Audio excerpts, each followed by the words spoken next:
Salut à tous, j'espère que vous allez bien, c'est Romain et on se retrouve aujourd'hui après ce week-end de Ligue 1 qui est encore une réussite pour le PSG. On prend le large au classement et il y a la possibilité d'être champion dans 6 journées.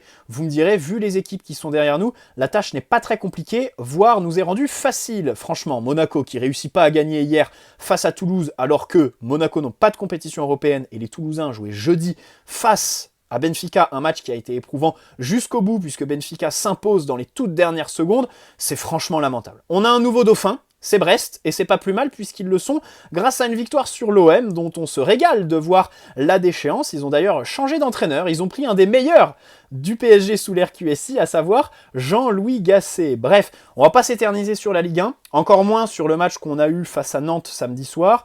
Il n'y a pas grand-chose à redire par rapport au débrief que j'ai fait à ce moment-là. On va commencer notre série de vidéos sur le dossier Mbappé et son remplacement, puisqu'il y a plein de choses à dire, des noms à analyser. Et finalement, on va commencer par celui qui est sous contrat chez nous, Xavi Simons.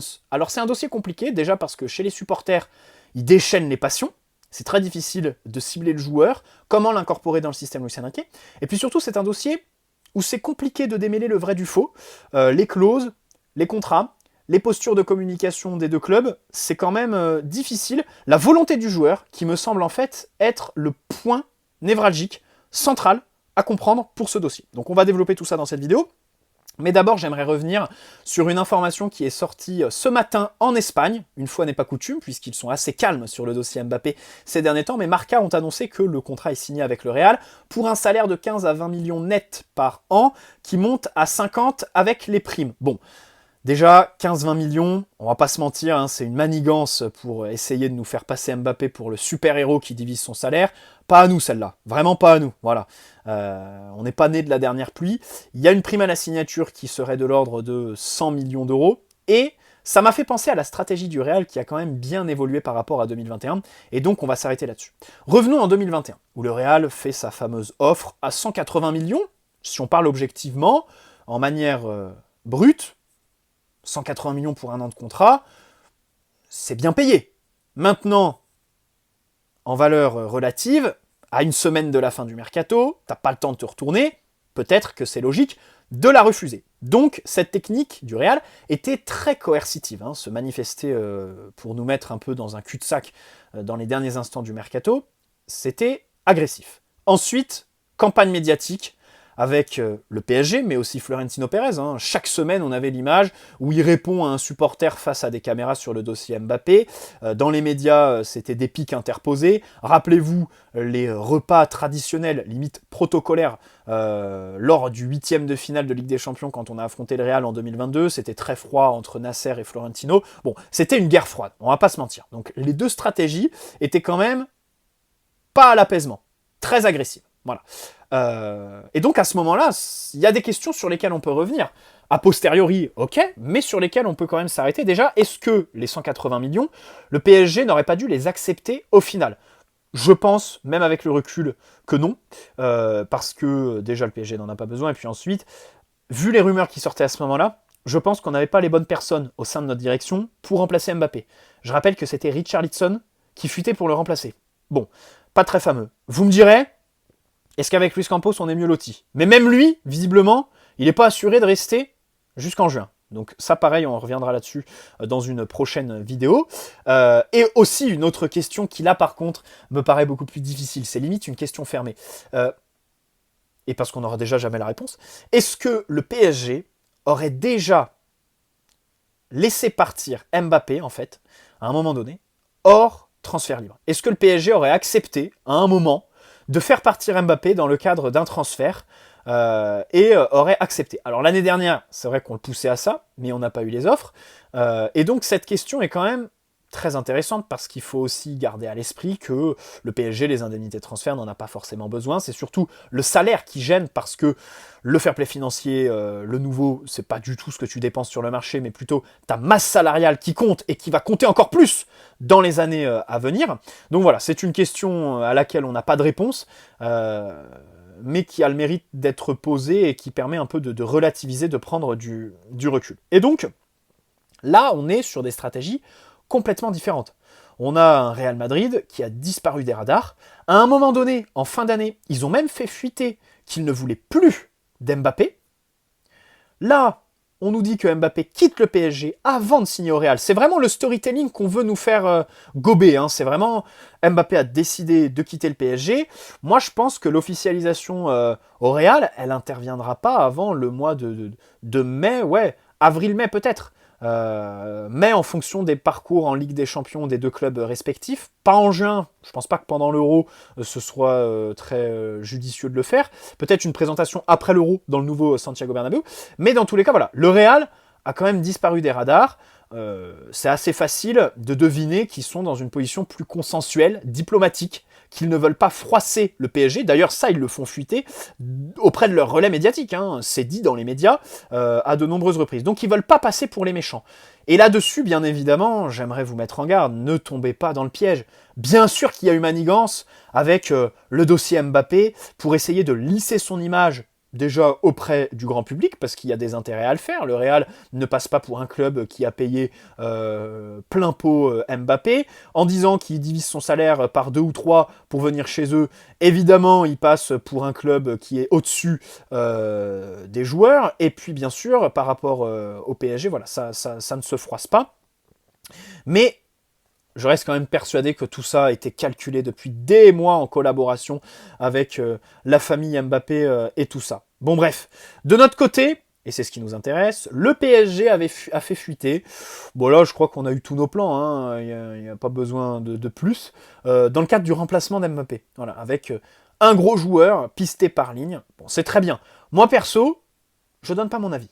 J'ai noté tous les joueurs qui sont associés au PSG, qui ont fuité, hein, pour faire plaisir et faire passer la pilule aux supporters du départ d'Mbappé. Je donne juste rendez-vous le 1er septembre pour voir quel mercato on va faire, si on va réussir. Par contre, je note juste un truc aujourd'hui, c'est que Guimarães, grosse priorité. Pour moi, on aura l'occasion d'y revenir, moi je pense que c'est le milieu à aller chercher. Mais vraiment, au-dessus de Kimmich, au-dessus de Bernardo dans mon esprit, Guimarães. Clause libératoire, 115 millions, voire, selon certaines sources, rappelez-vous cet hiver, payable en 3 fois. Donc si tu veux le joueur, t'as même pas besoin de négocier avec le club. Bon, et ça t'arrange, financièrement, de faire 3 fois 38 millions. Ensuite, Lenny Yoro, il y a George Mendes qui est son agent, qui est proche du PSG. Même si Luis Campos s'en va, je rappelle que George Mendes était un grand ami de Nasser avant que Luis Campos vienne. T'as pris de l'avance en janvier sur le dossier. Il restera 1 an de contrat au joueur, Lille sera obligé de vendre. Osimhen, Bernardo, Leao, il y a des clauses, alors plus ou moins intéressantes. C'est sûr que Bernardo, 60 millions, c'est une meilleure affaire que Leao, 175, mais pareil, t'as pas besoin de négocier avec le club. Osimhen, typique, enfin c'est logique que Osimhen s'affûte parce que vraiment, alors il a prolongé récemment, mais c'est évident qu'il va partir. Voilà. Lui n'attend que ça. Le Napoli vont faire un bon billet puisque la clause est à 130 millions, et puis eux, ils acceptent, voilà. Il a fait peut-être la saison de trop, parce que là, sur sa première partie de saison, très clairement, il s'est préparé pour sa CAN avec le Nigeria. Alors, il est allé jusqu'en finale, il s'est dévoué au pressing et tout ça. C'est vrai qu'on a un gros joueur, même si techniquement, il a montré aussi quelques lacunes. Donc bref, t'as des ouvertures, t'as de réelles ouvertures. Si on veut être un peu démago, j'aime pas trop dire ça, mais je vais le dire quand même, Kimmich, même sur lui, il s'entend pas avec Tourelle, il lui restera 1 an de contrat. Visiblement, ça dépasse Tourelle, ses mauvaises relations avec son club. Il s'est senti par le passé délaissé par le Bayern quand il était critiqué dans la presse. Il a 29 ans, peut-être l'envie d'un nouveau challenge. Alors, Dominique Sévérac dans le Parisien a dit ce week-end que Kimmich n'était pas insensible à l'intérieur du PSG. Bon, mollo les gars. Moi, je pense quand même que sur ce dossier, si Manchester City ou même le Barça, parce qu'il faut aussi se rendre à l'évidence, le Barça est beaucoup plus attractif que nous pour attirer les joueurs, Lewandowski typiquement en 2022, peut-être aussi Bernardo Silva qui était pisté à ce moment-là. Bref, dans tous les cas, si ces deux clubs ou même un autre club de Première Ligue se présentent, bon, je pense qu'on sera hors course directe, mais il y a quand même une ouverture. Donc, c'est ce que je note avant ce mercato. Sur les joueurs qu'on piste, il y a quand même une marge de manœuvre. Il y en a un sur lequel j'en voudrais pas au club, ce serait Lautaro Martinez. Je vois qu'il y a des bruits qui courent là sur les réseaux sociaux, on veut Lautaro. Bon, écoutez, là déjà il est en négociation de prolongation. Peut-être que si tu lui proposes un salaire 2 fois plus gros que... Alors je crois que c'est 8-10 millions qu'il demanderait. Enfin, je crois que lui veut 10 et que l'Inter lui donne 8. Bon, à chaque fois l'Inter il compte un peu leurs sous. L'Inter pareil, si tu leur donnes 120, 150, peut-être qu'ils réfléchissent par 2 fois, un peu comme Hakimi en 2021. mais bon, ça me paraît beaucoup moins accessible, typiquement. Bref, passons à Xavi Simons. Un dossier très compliqué, puisque l'été dernier, on l'a donc récupéré dans le cadre de cette clause, et comme il y avait une clause, encore une, qui stipulait que si on le vendait, c'était le PSV qui récupérait les indemnités, et ce, jusqu'à janvier 2025, on aurait donc décidé de le prêter 1 an et demi, jusqu'en janvier 2025, c'est du jamais vu, prêter un joueur jusqu'à l'hiver, ça c'est encore une innovation, pour justement permettre à ce moment-là de le vendre et récupérer les sous, pas le PSV. Donc déjà, premier point, l'été dernier, au PSG, il y avait une vraie volonté de vendre Xavi Simons. Parce qu'on avait besoin de liquidité, on voulait financer notre mercato, on l'a fait en se débarrassant de nos indésirables, et sur Xavi Simons, visiblement, il y avait possibilité de faire 50 millions, Leipzig ou Manchester United. Bon. Donc au final, on l'aurait prêté 1 an et demi, mais hier, le DS de Leipzig a parlé, il a dit « Non, c'est qu'1 an le prêt. Et cet été, Xavi Simons, il peut revenir au PSG. » Loïc Tanzi, qui est très impliqué sur le dossier, donc il a précisé que oui, cet été, on peut faire revenir Xavi Simons si le joueur est d'accord pour se faire, mais qu'il y a quand même un prêt qui court jusqu'en janvier 2025, et que même à ce moment-là, à l'hiver 2025, c'est le joueur qui aura le dernier mot, qui pourra décider tout simplement. Moi, je pense en fait que le dossier Xavi Simons, on l'a compris, quand on a compris que le joueur a toujours son mot à dire, qu'il veut, et qu'il maîtrise surtout, la totalité des clauses, les machins, et que, on va pas se mentir, il fait vraiment des bons choix de carrière. On parle quand même d'un joueur qui a que 2 saisons pleines en pro, en fait. Et ces 2 saisons sont quand même assez consistantes, surtout l'année dernière au PSV. Hein. Rappelez-vous, alors en 2022, il part au PSV, parce qu'au PSG, il a eu du temps de jeu, mais pas suffisamment avec Pochettino. Il met la fameuse clause pour permettre au PSG de le faire revenir à bas prix, 6 millions. Mais il se gêne pas pour en plus, sur les 6, s'en prendre 2, parce que on a donné 4 au PSV pour le récupérer à l'été 2023, et les 2 autres, c'était pour lui dans ses poches. C'est quand même énorme. Donc même ses intérêts financiers, il réussit à très bien les gérer.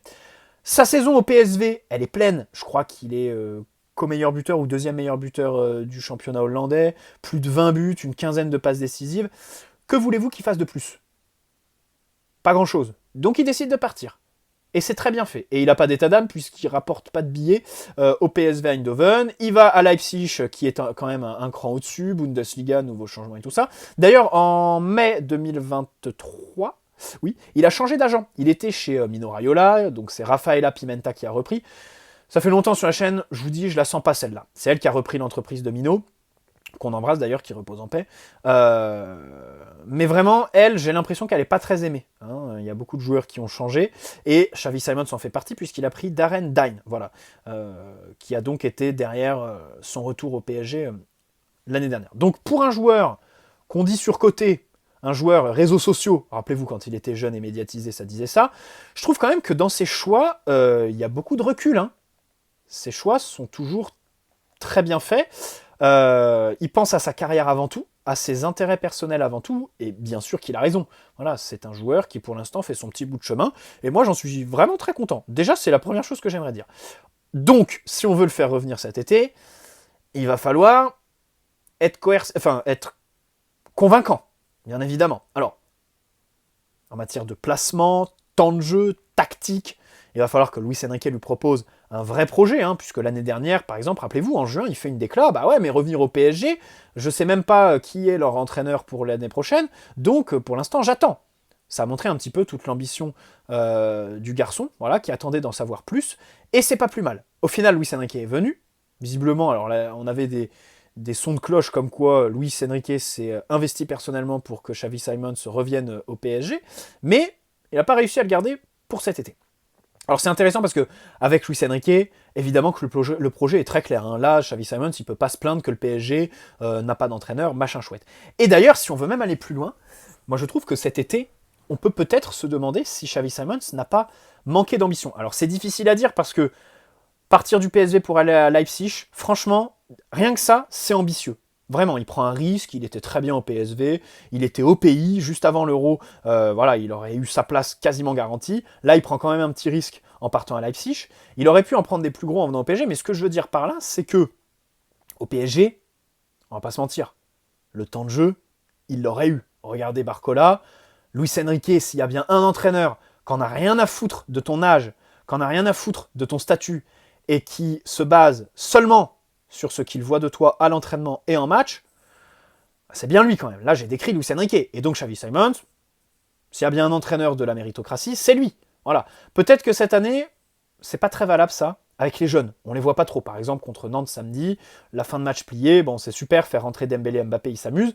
Mayoulou et tout ça, on les voit plus. Hein. C'est vrai que Luis Enrique, on s'acharnait sur les Tourelle et tout ça à l'époque qui faisaient pas jouer les jeunes. J'en vois beaucoup moins, là, des pros jeunes, des pros centres de formation qui se plaignaient. C'est vrai que Luis Enrique leur accorde pas une grande confiance, finalement, aux jeunes. Mais dans tous les cas, voilà, avec les joueurs de l'effectif, les Barcola et tout ça, ça joue. Tu fais des bonnes performances, tu joues. Et encore plus dans le secteur offensif. Donc on aurait pu se dire, voilà, l'été dernier, Xavi aurait pu décider de rester chez nous. Après, on a un bon point, c'est nos relations avec Leipzig. Là, on parle pas de Dortmund, qui n'en loupe pas une pour nous tabasser. Même sur les confrontations directes sur le terrain, on a réussi à se créer, alors pas une rivalité, mais des tensions. C'était électrique quand même, le match aller au Parc des Princes. La confrontation en 2020, pareil avec les célébrations à Lande. Leur direction, ils tabassent les Qataris autant de fois qu'ils le peuvent, dans la presse, publiquement. Pareil, Mats Hummels, il avait fait des grosses déclarations après le match aller cette saison. Là, Leipzig, et même avec les jeunes, Dortmund nous ont piqué des jeunes sans les payer, gratuitement au terme de leur contrat stagiaire ou de leur contrat professionnel. Leipzig, eux, ils ont toujours pris le soin de payer les jeunes qui nous ont pris. Bichabou, l'été dernier, il est quand même bien vendu. 15 millions après la saison qu'il a fait avec toutes les bourdes. Rappelez-vous son match face à Monaco en février, c'était quand même bien payé. Et donc Leipzig, on a de très bonnes relations avec le groupe Red Bull plus en général. Donc là-dessus, c'est vrai que on n'a pas un dossier ridicule où les deux clubs s'affrontent, voilà, avec des postures très agressives. Le DS de Leipzig rappelle qu'il faut négocier avec le Real. On est vraiment dans le consensus, tout simplement. Alors, pour revenir sur Xavi Simons en lui-même, c'est vrai que dans le cadre du remplacement d'Mbappé, on aurait un vrai apport à la finition. Moi, c'est la première qualité que je retiens chez lui. Aux abords de la surface, parce qu'il est capable de mettre de très jolis buts en dehors, il a des gestes assez instinctifs. Hein. Il va finir une touche, deux touches. Il va pas vouloir faire des slaloms. Il a mis quand même des superbes buts. Ça témoigne d'une certaine qualité. Comme je l'ai dit, entrée de surface, s'il y a un angle de tir, il va pas hésiter, il va y aller. Et je trouve que, pour le résumer, on peut le comparer à Nkunku.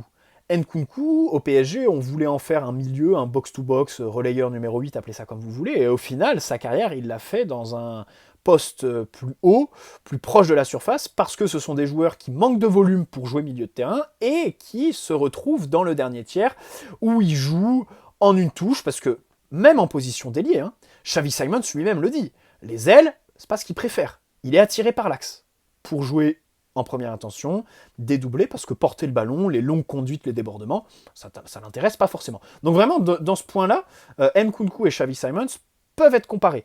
Xavi, il est formé au Barça, qu'à moitié, puisqu'il fait quand même une grosse partie au PSG, et le Barça, ils se rendent compte que Xavi Simons, ce sera jamais le type de milieu dont ils ont l'habitude de former. À savoir numéro 8, avec la grosse vista, lecture du jeu, qualité technique, machin chouette. Non, c'est pas ça.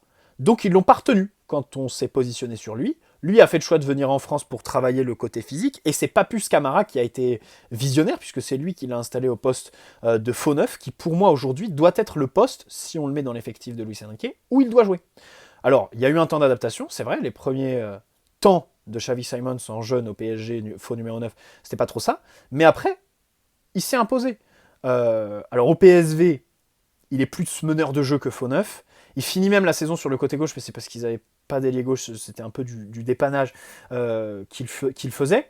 Donc, pour moi, déjà, pour la question du rôle, faut pas le voir comme un numéro 8, et encore moins dans le 4-3-3 de Luis Enrique, où on voit très bien, aujourd'hui avec Asensio par exemple, qu'on peut comparer à Xavi Simons, qu'il manque de volume. Voilà.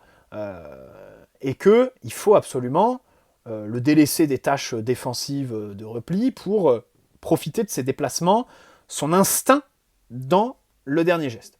Pour revenir sur ses 6 premiers mois au PSG avec Pochettino, c'est vrai que notre entraîneur à l'époque le mettait pas au bon poste, mais de l'autre côté, je me souviens de pas grand-chose de transcendance chez Xavi Simons à ce moment-là. Hein. Son match contre Rennes en février 2022, il fait pas grand-chose. Alors en Coupe de France, il s'illustre un peu face à Vannes, si je dis pas de bêtises. Il fait une belle entrée avec Édouard Michu face à Lyon quand on fait 1-1, mais je crois que c'est plus Édouard Michu qui est en visibilité ce soir-là, même si Xavi fait un bon match. Les autres, bon, c'est des matchs qui étaient... de sa part, on n'était pas du tout sur un joueur calibre Warren Zaïre-Emery en fait. Voilà. Juste pour replacer la vérité les gars. Juste parce que vous savez très bien, voilà, on essaye de mettre de l'objectivité. Donc pour moi, il doit être le plus proche possible du but. Ça passe par un positionnement en faux neuf, pas relayeur, pas ailier, encore moins dans le système de Luis Enrique, parce que, alors, pour l'ailier, Luis Enrique leur demande tellement de fixation sur la ligne de débordement que Xavi Simons ne s'épanouirait pas dans ce rôle, lui qui est attiré par l'axe. Pareil, en tant que relayeur, le PSG, la Ligue 1, c'est pas la Bundesliga. Évidemment, il y a beaucoup moins d'espace. Donc quand c'est comprimé, j'ai quand même quelques doutes sur les capacités créatives de Xavi Simons. Ça c'est pareil, c'est un bémol qu'on pourrait mettre. Quand tu performes aux Pays-Bas et en Allemagne, pardonne-moi de me poser des questions sur ta capacité à jouer dans un championnat comme la Ligue 1, qui est beaucoup plus resserré, surtout quand t'es le PSG, j'ai envie de dire, et physique aussi. Notons la dimension intrinsèque des défenseurs qu'on a à affronter. Donc voilà, moi personnellement, je le vois comme un faux neuf. Après, est-ce que Luis Enrique veut absolument ce genre de faux numéro 9 ? Ben je sais pas, parce que Marco Asensio, rappelez-vous, début de saison, alors oui, si on regarde le début de saison, Marco Asensio qui était en faux neuf avant sa blessure, là oui, Luis Enrique, ok, là typiquement, je préfère avoir Xavi Simons plutôt que Marco Asensio. Mais depuis, on l'a plus vu en fait au poste de faux neuf Asensio.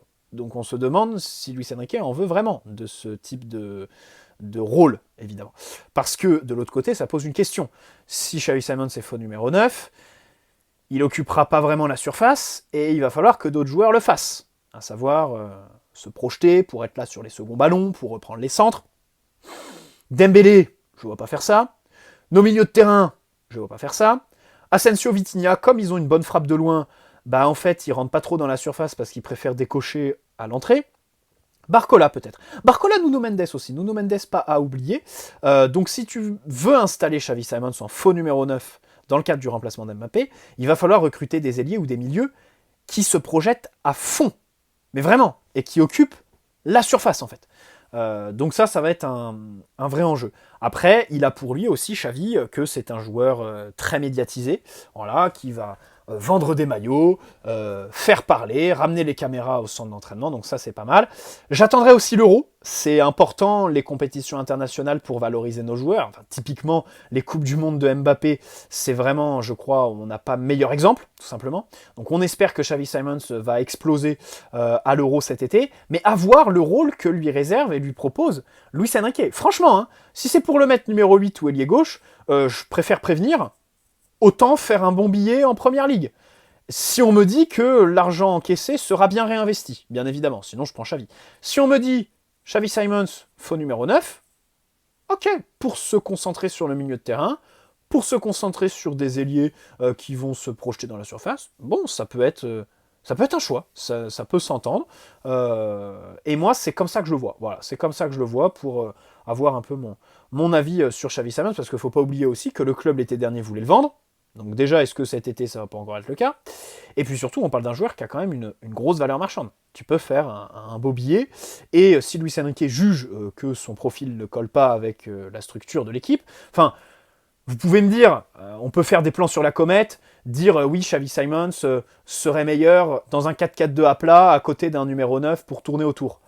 Oui, Xavi Simons serait meilleur en tant que meneur de jeu, derrière un double pivot, Warren Zaïre-Emery ou Garté. Mais oui, les gars, vous êtes gentils, mais le problème, c'est que Luis Enrique, son 4-3-3, est-ce qu'il va l'abandonner? Bah ça, j'en suis vraiment pas sûr. Vraiment pas. Donc, on va voir comment ça va évoluer sur ce dossier, qui est vraiment intéressant parce que il y a la question tactique qui est prépondérante. Celle qui l'est encore plus, c'est le joueur, comme je l'ai dit, qui maîtrise sa carrière, qui fait des choix que pour lui. Hein, le storytelling, Xavi Simons, qui est amoureux de l'Île-de-France, Sevran Bodot, Caris, tout le merdier, abandonné, hein, il pense à sa carrière. Hein. Et la première ligue, il en rêve, les gars. Hein, voilà, c'est juste la vérité. Voilà, c'est pas les histoires de machin projet Île-de-France. Rangez-les. Bref, J'espère que cette vidéo vous aura plu. N'hésitez pas à la liker si c'est le cas, vous abonner si ce n'est pas déjà fait. Et puis on se retrouve demain pour continuer un petit peu notre tour d'horizon. Je ne sais pas trop de qui on va parler pour l'instant. Allez, ciao les amis, prenez soin de vous. N'hésitez pas à donner votre avis sur Xavi Simons. Est-ce que vous le voyez plus dans un rôle de numéro 8 relayeur? Pourquoi? Comment? Voilà, l'espace commentaire est ouvert. Et puis on se retrouve donc très rapidement. Ciao les amis.